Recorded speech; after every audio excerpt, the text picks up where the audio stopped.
Guys, to become successful, everyone needs a dream. And if you don't know how to plan a dream, then this video is only for you. So hi guys, this is a motivational speech by Rohn. So without wasting your time, let's start the video right now. And here is the man himself, Rohn.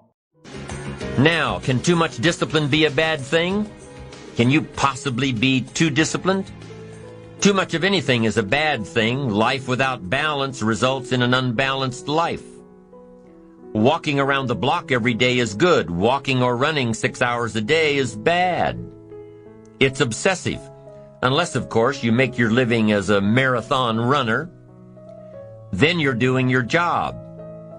Eating an apple a day is good. Eating only apples is bad. You won't get all the protein and vitamins and nutrients your body needs. Working hard, burning the midnight oil, doing it until is good.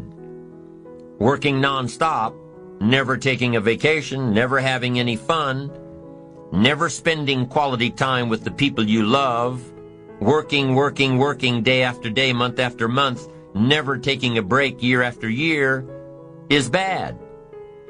If you've got your nose to the grindstone all the time, how are you ever going to spot new opportunities, consider new ideas? It doesn't work that way. You've got to stop and ponder where you've been and where you're going.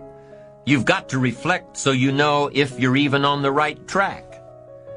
Everyone has heard the story of Willie Loman in the play Death of a Salesman.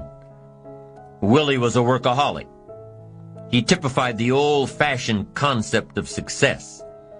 After all, if you're always working, you must be successful. No, it doesn't work that way. For workaholics, there's never enough work. They can work 10, 12, 14 hours a day, take 2 jobs, work them back to back. The only satisfaction is fighting off sleep, denying life's pleasures, getting more tasks done. Some people are impressed with this type of behavior.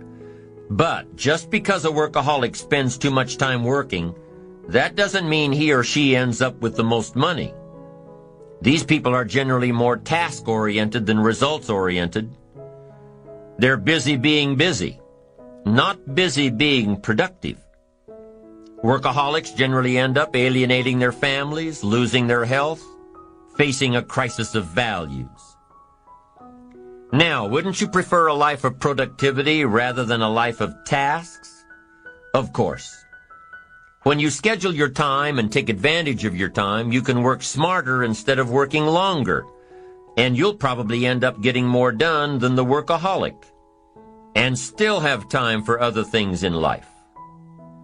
Enlightened self-interest says, I will look for new ways to work smarter by focusing on doing more per hour instead of doing more hours. It says I will run my day so my day doesn't run me. Enlightened self-interest also says that a life worth living comes from a life of balance and moderation. Too much of anything, even good things, will sooner or later throw you off track.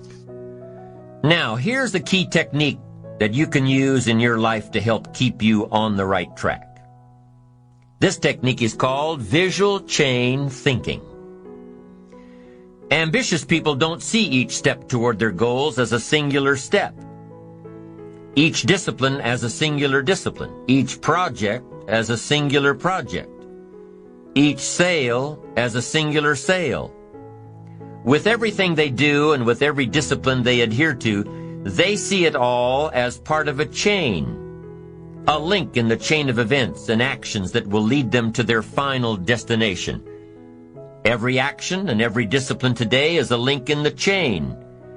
Every action and every discipline tomorrow is a link. Every action and every discipline in the future is a link. When you can see that every link in the chain will eventually lead you to the things you want most out of life, to the person you want to become, then you won't grow discouraged or fearful or impatient with today. When you can see where you're going through visual chain thinking, even on the toughest days, you'll keep building your ambition by knowing where you're going. not just where you are today.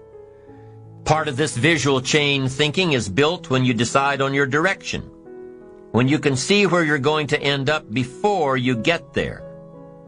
When you can see California while staring at the east side of a 14,000-foot mountain. And building your visual chain of thought begins when you have well-defined plans for your career, your family activities, your investments, and your health. Your plans and goals are your visual chain, knowing where you're going before you get there. Develop a plan, a game plan. It's ironic how we all understand the importance of mapping out a strategy for a football game or a basketball game. Not one professional team in the world begins a game without a complete strategy. But few of us take the time to map out a strategy for our lives, a game plan. But it's important. Here's the first rule for your game plan of life. Don't start your day until you have it finished. Don't begin your activities of the day until you know exactly what you plan to accomplish.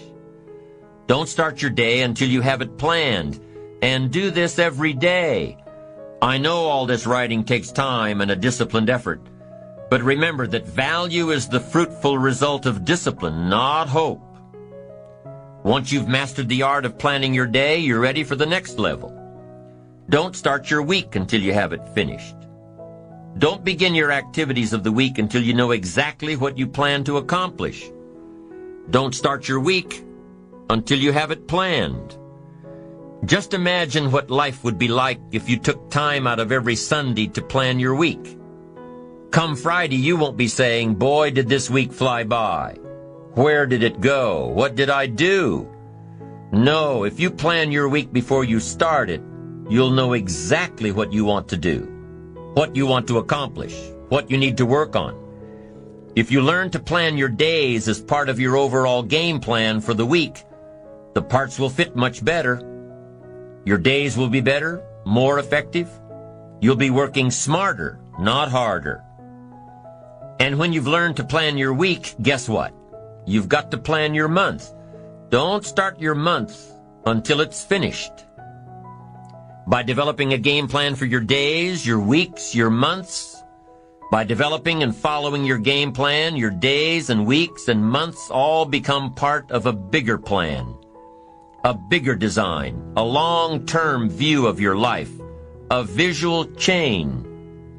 You'll start gaining a greater perspective of it all because you are planning. It takes great discipline on your part, but it will soon lead to a new habit, a habit of mastering your time, a habit of discipline that will lead you to the good life. Now, if visually seeing the future is new to you, if you've never developed a game plan before, let me offer a few tips. There are two things that you need to understand before you create a game plan. Number one, a game plan, a visual chain of your future, is like a spreadsheet. Instead of listing numbers, you list activities. It's like a to-do list. And number two, the technique of developing a game plan can be used for a single day, a single project, or a variety of projects that are happening simultaneously. Here's how you do it. First of all, you need to buy a pad of graph paper. Game plans work best on graph paper. So take a sheet of graph paper and make vertical columns of the number of days this plan is to cover. Then on the left-hand side of the paper, write the heading, Activities. Under this heading, list all of the activities to be accomplished within your time frame. Let's say, for example, that you've got 1 week to finalize a marketing plan. It's an overwhelming amount of work to complete, but it's got to be done. So break it down piece by piece. The best way to start is by listing all of the individual components on the left-hand side of the page. Now, some of these things need to be completed before others can be started.